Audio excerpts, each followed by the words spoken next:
Τα laser scanner αποτελούν τον βέλτιστο τρόπο στην αποτύπωση του δεδομένου περιβάλλοντος. Μπορούμε να σαρώσουμε εσωτερικούς και εξωτερικούς χώρους σε ελάχιστο χρόνο και με πολύ μεγάλη ακρίβεια.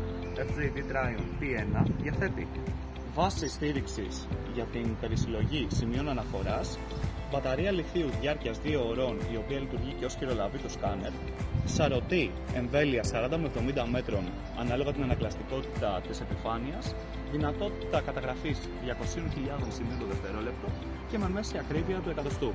Τέλος, έχουμε την πανοραμική κάμερα και τον αυτόματο χρωματισμό του νέφους. Το πιο ισχυρό μοντέλο της εταιρείας FJ Dynamics Trion S1 διαθέτει εξωτερική συσκευή καταγραφής, 2 μπαταρίες λιθίου διάρκειας 2 ωρών ζωής έκαστη, με δυνατότητα εναλλαγής κατά τη διάρκεια της καταγραφής στο πεδίο, βάση στήριξης για την περισυλλογή σημείων αναφοράς και κινητή κεφαλή σάρωσης. Στο σαρωτή έχουμε μέγιστη εμβέλεια 120 μέτρων, μία σχετική ακρίβεια της τάξης του εκατοστού και πλήθος σημείων το δευτερόλεπτο 320.000, ενώ στην αναβάθμιση S1 Pro έχουμε δυνατότητα καταγραφής 640.000 σημείων το δευτερόλεπτο.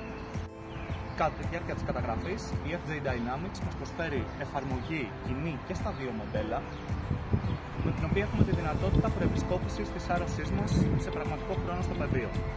Τέλος, μετά τη σάρωση, έχουμε κοινό πρόγραμμα της FJD, το Trion Model, για την επίλυση των εύσχομων σημείων μας, με σκοπό να δουλέψει ο αλγόριθμος στο σκάνερ, πολλαπλών μετρήσεων, τοπομέτρησης και σχεδιαστικών δυνατοτήτων. Περισσότερες πληροφορίες πάνω στο laser scanning επικοινωνήστε μαζί μας στο 210 99 56 801, επισκεφτείτε το site μας landmark.com.gr ή στείλτε μας email στο info@landmark.com.gr.